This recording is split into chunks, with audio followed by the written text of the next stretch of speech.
Most people study history for entertainment, a collection of stories about people long dead.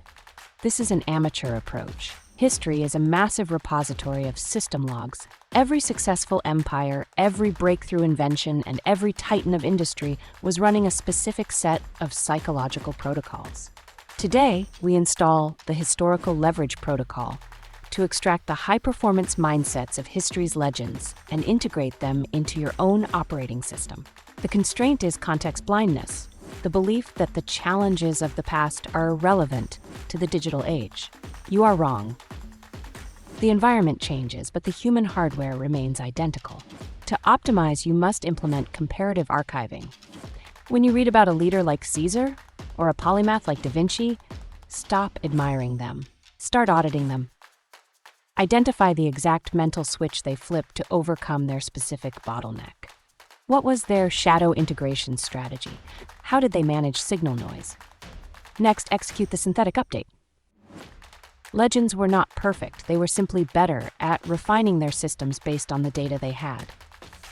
You have the advantage of their entire historical log. Select one legendary protocol, like Benjamin Franklin's daily self-audit or Marcus Aurelius's focus on the present, and run it as a test. Treat your life as an iteration of their success.